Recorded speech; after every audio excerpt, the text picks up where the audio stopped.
Okay, should we start? I am going to start with the doubt sheets. Okay, I guess this goes to the initial motivation. Maybe I should open that folder.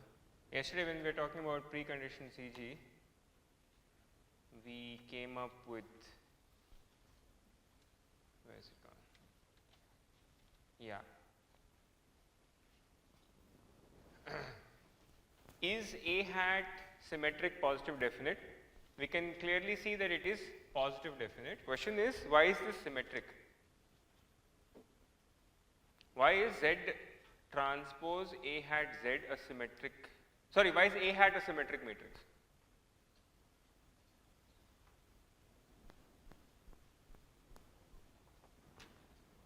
If I want to test what is the signature for a symmetric matrix? A hat, the transpose should be equal, so A hat transpose, is it equal to A hat? That's the question. So what is A hat defined as? L transpose AL. So I need to take its transpose. So transpose will just flip it all around, right? What will I get? L transpose A. That's straightforward. Okay.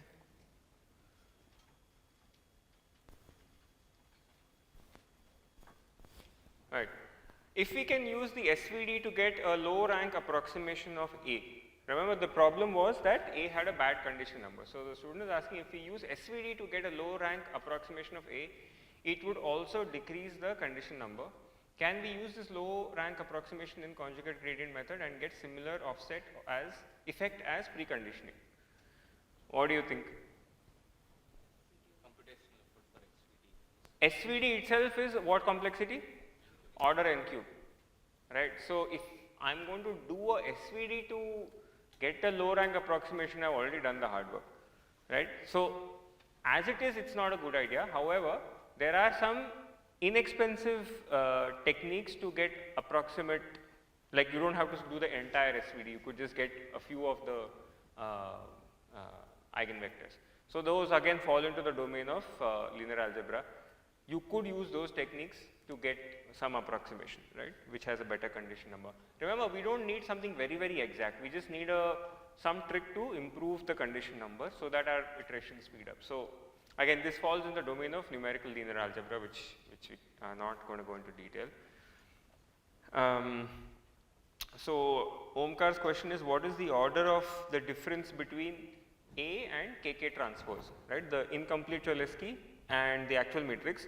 Can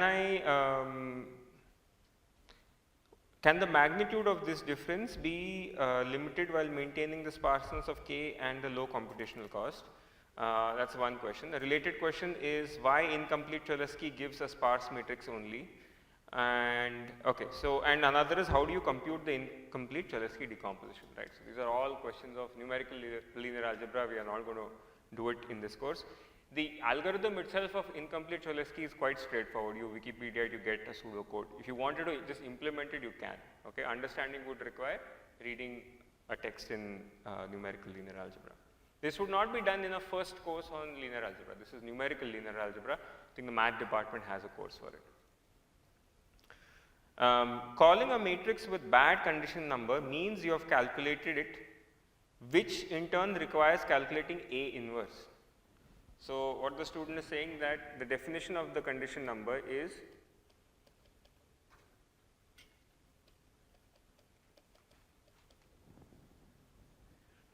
so how will I know the condition number unless I calculate A inverse, and therefore it seems like a bad idea. So remember, this is the definition of condition number, right? This is not in practice how you will calculate the condition number numerically. Again, it's a whole branch of numerical linear algebra to calculate what is this condition number without obviously expending order n cube. So no one's going to do this. This is as good as writing the solution when I write A equal to B, B equal to, what am I writing? X equal to A inverse B. This is the symbolic way of writing the solution. It doesn't mean I've actually calculated A inverse and then multiplied by B, right? That was class 12, but that's not how it's done. So this is just a formula. How to implement it is again fairly rich field in its own, okay. And remember, in what we did last class, we are never calculating, we had this incomplete Cholesky decomposition, right? We never calculated any inverse anywhere. We worked that out in detail, right? So that cost has been saved. Okay. Any other questions not discussed just now? Okay.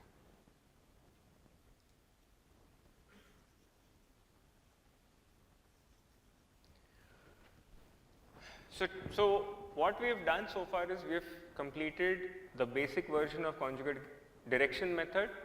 We saw how that gave conjugate gradient method, and then we gave a practical version of the conjugate gradient method, which is the precondition conjugate gradient. So this completes the description of conjugate gradient method, and now you could implement it decently. The next version that we're going to look at is the nonlinear conjugate gradient method. Okay? Question? Okay.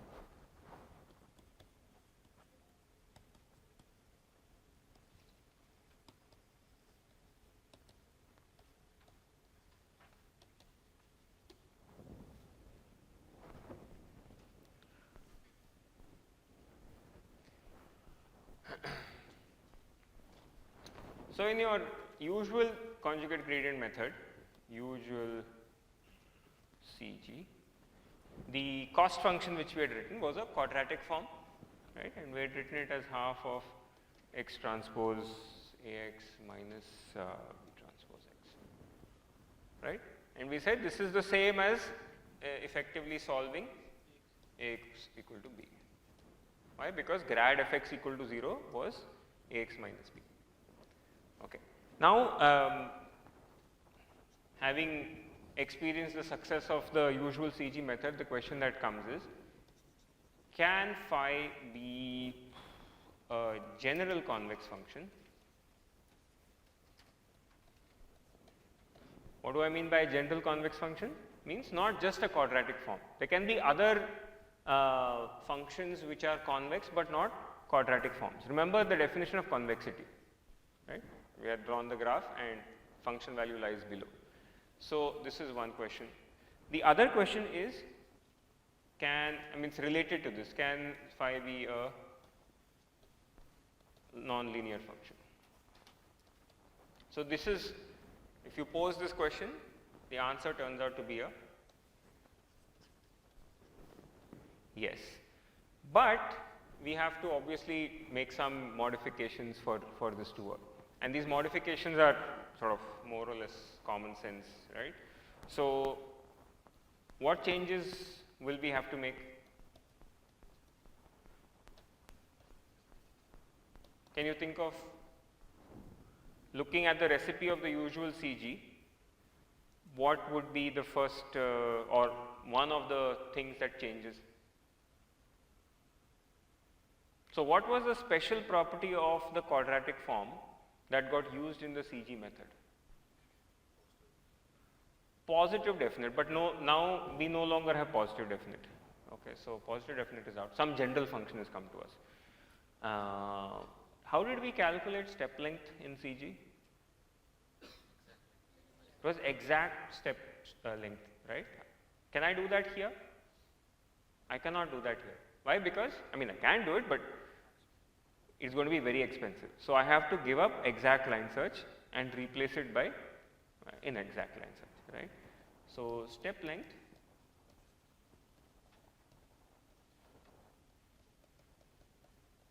exact line search not possible. So I have to give up something.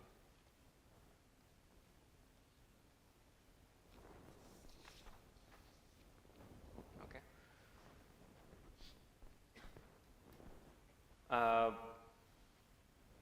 The other small modification that I will have to make is, remember the expression for the residual.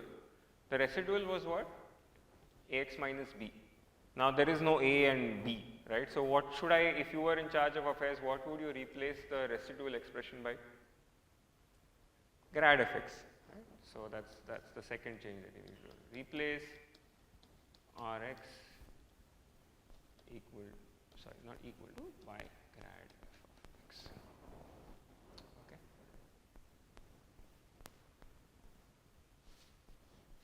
Alright. Now let us say I make these two small changes. Now let's try to just list out the modified CG method. Okay, so let's see, do I have all the nuts and bolts in place for this? Let's see, right? So check the new procedure.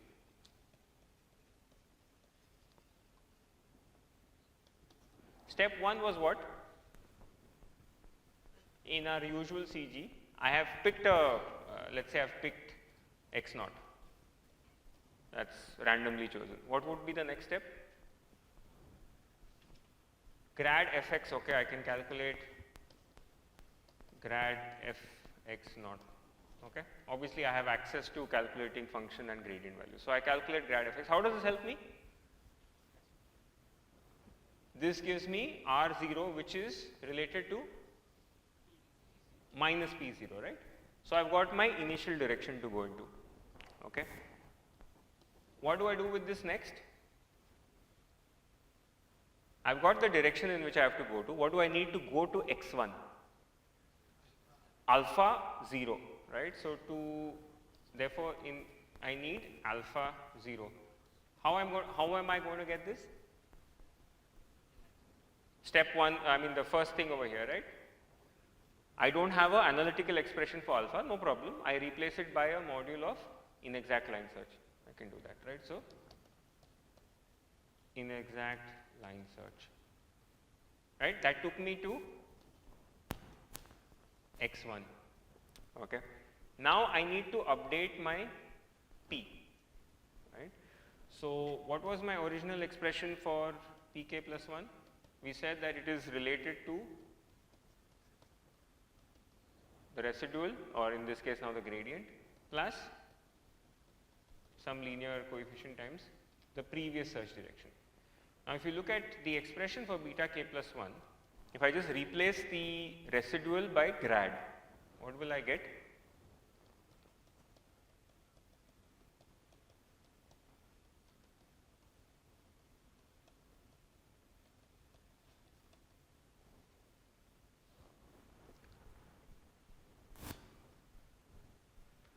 So is my recipe, modified recipe now complete? Do I have everything in place? We are not getting into the proof that this is going to work or not, but will the recipe as it is work? I've got a way to calculate my alpha, I've got an expression for beta, which gives me my new conjugate direction. I can now rinse and repeat and go through the iterations. Would you agree? Right? So yeah, I mean, we were all several decades late to the party. So two people by the name of Fletcher and Reeves made this small modification, and the first non-linear CG version is named after them, right? So this is basically what I've outlined over here is Fletcher, Reeves, we're going to call this NLCG. So it's very simple. I mean, it looks very simple because minimum modifications to the usual linear CG have been given, right? What is missing over here? We have no idea that this is going to work. So what is the big difference now between linear CG and non-linear CG that we have glossed over? What was critical in the case of linear CG? Positive definite, which was used for doing what? For making the conjugate directions. The P's were conjugate with respect to A. Now there is no A. So the meaning of conjugacy itself is no longer valid because I have a non-linear function in general, right? So these are the things that we need to look at a little bit more. Okay, so let's see. But is everyone clear on the minimum modifications? Right? I just replace residual by grad, and the rest of the procedure goes along with the inexact line search. Okay. So the problem is A conjugacy is gone.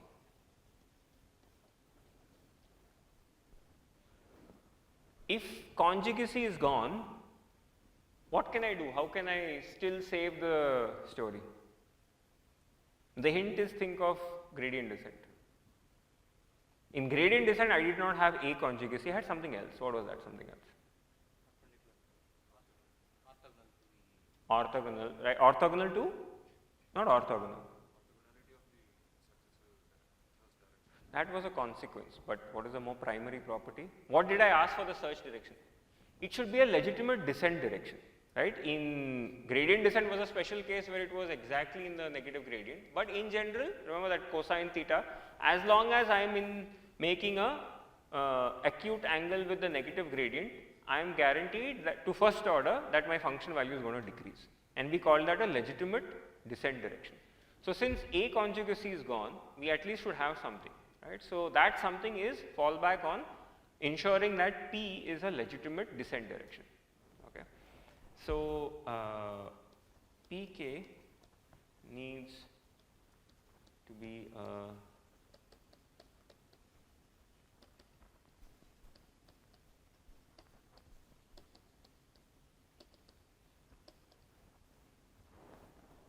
so just to remind you graphically, if this was my grad Fk, then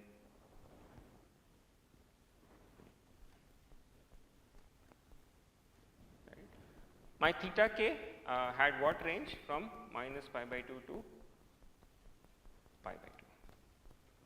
That was the meaning of legitimate descent direction, just as a refresher. Okay. Now let's get into a little bit more of the details. So I'm just going to rewrite the update equation for the P.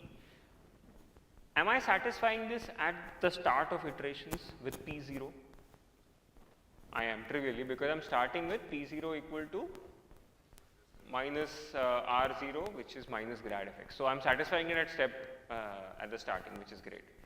But how do I know that as my iterations go, my P's continue to be legitimate descent directions, right? I have to ensure that, otherwise the whole thing will fall apart. So let's look at the update equation, which was what? Let's write it for Pk.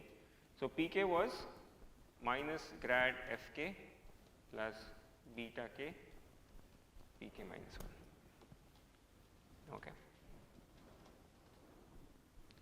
So if I want to test legitimate descent direction, what do I do? Dot product with grad fx, right? So let's left multiply by grad f transpose. Okay. So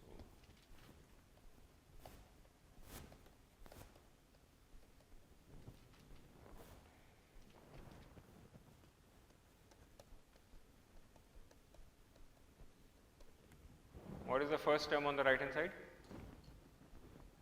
Minus norm squared of grad fk. Is this good news or bad news? It's good news. Why? Because this term is always going to be negative, right? So that's already good. And then I have beta k grad fk transpose pk minus 1. So this is great. On the other hand, this term could potentially be problematic. Why? Because if this exceeds norm grad fk squared, then what will happen? Pk will no longer be a descent direction. So, so looking at this term is really one of the tricky parts of nonlinear CG. Okay. So, to study it, first we will study it in a more theoretical way, then we will see practically what is to be done about it.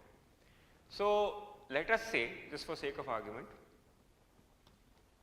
say that I did exact line search somehow. Okay. So, let us say that here I am at xk minus 1 and this is my pk minus 1 and I arrive at xk. Okay. So, I am choosing xk minus 1 because I want to evaluate this term over here. There is a pk minus 1, right? Pk minus 1 is involved in the journey from xk minus 1 to xk. That is why I am writing this over here, right? So, these are the 2 points over here. Okay. So, if I were standing over here at xk minus 1, what is the function that I am looking at? Like I want to find out the alpha that gets me to xk. So if you remember, we had written it as a function of one variable. This was f of xk minus 1 plus alpha pk minus 1, and we were hunting for the best alpha, right?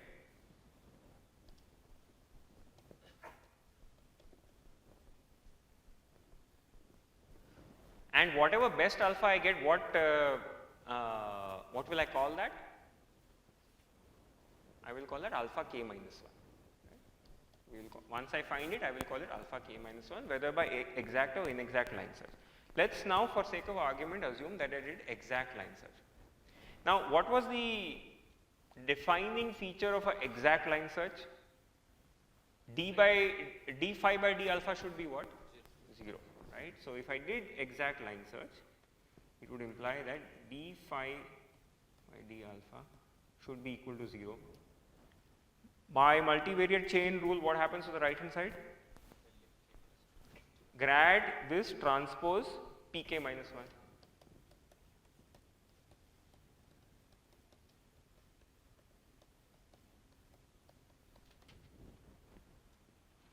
Now this whole expression over here, what is the short form notation for this? Is this grad fk or grad fk minus 1 or nothing? Right, this is nothing but grad fk minus 1. Oh, sorry, this is grad fk, right? Because this expression over here is nothing but xk. Right, so this is grad fk transpose pk minus 1, and this should be equal to 0. Does this look familiar? Right? It's the exact same character in the right hand side of this. So simple argument, right? It assumes that I did exact line search. If I did exact line search, this term is 0. If this term is 0, then the expression on the top over here, grad fk transpose pk, became equal to minus norm grad fk squared, right? So that's great news. This term is always guaranteed to be negative, right? So if I were to say this in plain English, how would you write this observation in plain English? Question? Correct, I agree with you. We aren't doing, I'm starting with the ideal case and then I'll make it non-ideal. In the ideal case, if I were doing exact line search, what is the consequence over here in plain English? It is a descent direction, but it's saying that if I start with a legitimate descent direction, the next pk is also a legitimate descent direction. So if I do exact line search and I start with a legitimate descent direction, all along the way I keep getting descent directions, right? So that's great. That is giving me a clear way forward of implementing a nonlinear CG. Make sure I do exact line search, no matter how expensive it is, and pick a descent direction to start with, then every step will be this, right? So let's just note that down. If I do exact line search and start with DD, which is a descent direction, implies all P's are DD. Why? Because they always make a negative, acute angle with the grad f minus grad f direction. Now, of course, as was pointed out, this is, if I am doing nonlinear CG and my function is expensive to evaluate, obviously I don't have the luxury of exact line search, right? So in practical cases, we can say that exact line search is not possible. Okay. Now, thankfully for us, there is a lot of analysis that has been done on this problem. So there is, I'm just going to state the theorem statement that helps us, okay? And as you can probably guess, it has something to do with the Wolff conditions. So if you do the Wolff conditions in a certain way, even though you don't do exact line search, you continue to have legitimate descent direction. So I'll state it here without proof, okay? So the fix is impose the strong Wolf conditions,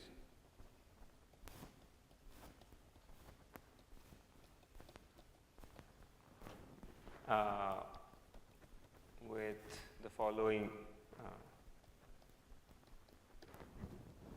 C1 came from which Wolf condition? Sufficient decrease. C2 came from curvature condition. And here it's not just curvature condition, it's the strong Wolf condition. So remember we put the mod sign, right? So that was our C2. Earlier we had said when we first learned the Wolf conditions, C1 less than C2 less than 1. Here it has become a little bit more conservative, it has been made half. Okay, so this is without proof being stated. Okay. If you impose this, then all directions are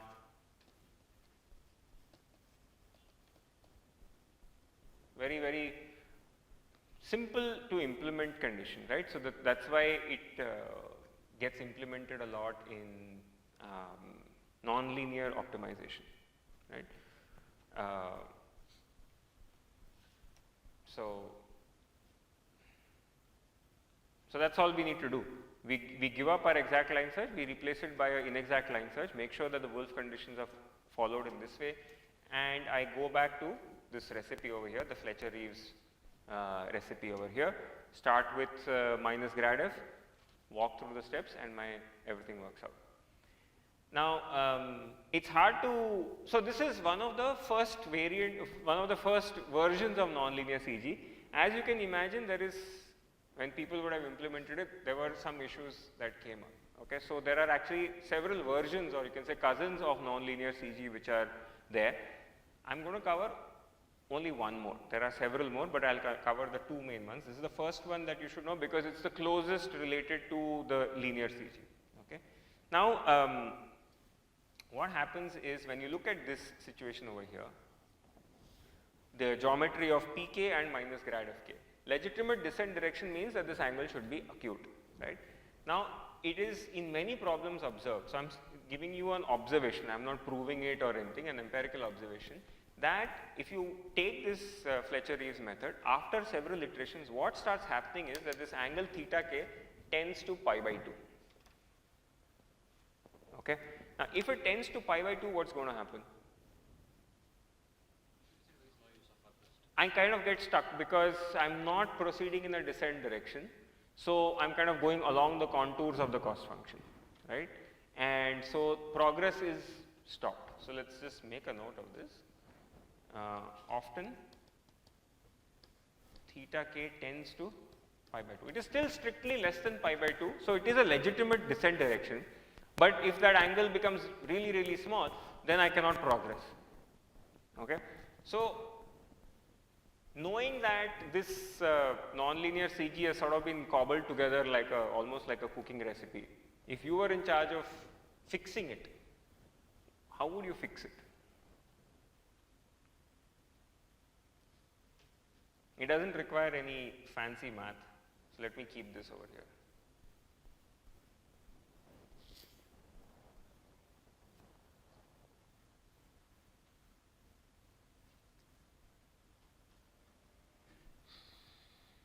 So, you can in fact show that if this descent direction, if theta k is tending to pi by 2, it can be shown that pk plus 1 and pk, they become almost the same. So, then what can we do? Decrease beta k. That's a great idea. How much should I decrease it to? There you go. That's all there is to it, right? So, supposing pk plus 1 is turning out to be equal to pk, almost equal to pk. What is I am not bound to this beta k parameter. I have defined it from looking at my linear CG. Nothing is holding me to it. So, what should I do? If he said, let's reduce beta k, let's take it all the way. If I drive it down to 0, what happens to my pk plus 1?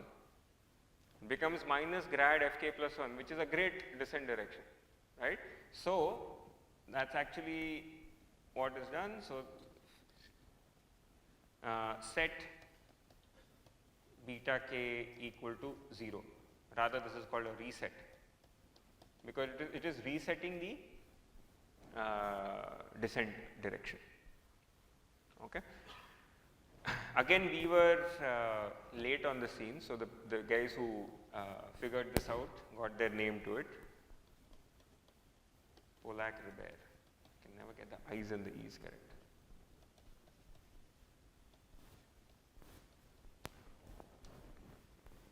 Okay. So what this method is doing, it's basically just a small variation of the Fletcher-Reeves CG, and I keep monitoring theta k or cos theta k. As this theta k tends to pi by 2, I do a reset, and then the same recipe follows along. Okay. Now, because there is the expression for beta k, in this the only loose kind of thing is how do you define beta k, right? This has been written down by observing the linear CG. So there are people who have come up with different and more efficient expressions for beta k, and so that has given rise to a full family of nonlinear CG methods. Okay.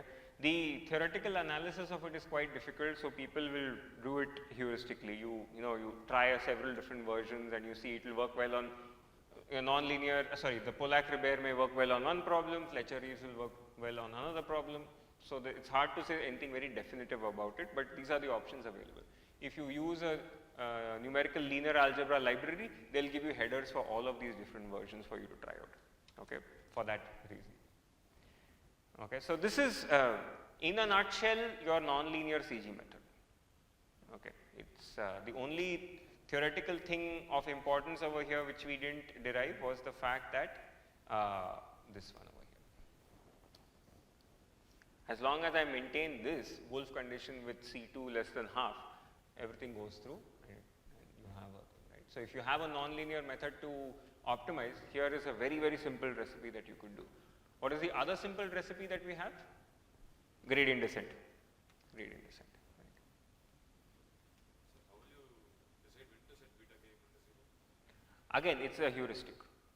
So theta k is never going to become pi by 2, right? So it's going to become, so you can put a threshold. If theta k minus pi, absolute value of theta k minus pi by 2 falls below a certain threshold, you reset. So you will use beta k from the Fletcher-Reeves equation. Correct. But when the angle reaches, you reset it. For one iteration, you set it to 0, and then you let it, then you use the rest of the formulas. if it is always 0, then it's simply CG. If you do always 0, this is, so this reset is only one iteration, not for all iterations. If you do it for all iterations, it becomes gradient descent. Okay, once we make it 0, Hmm. let's say we get a set of another pk. For that, will we again use the beta k or like? Yeah. Then it's a reset. I set it to 0. It's like starting from P0. Okay.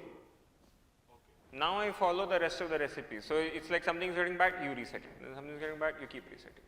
Right? So yeah, for one iteration only. So only one iteration. Okay. So it will be good if some of you can try to just write a simple code for this. Take a nonlinear function. In fact, there are benchmark nonlinear functions available if you Google for it, right? Functions which are known to be very notorious nonlinear functions. So people benchmark their nonlinear optimization methods against these known things. And then when I publish my results, you can see which method is doing better. If I come up with a new method, I can say, look, hey, against this benchmark, my method works well. So I'll post a link to this library of ugly functions that you can try out your various ideas on. Okay. All right. Any thoughts or questions on this? It's fairly descriptive. There's not much derivation involved over here, so it is what it is.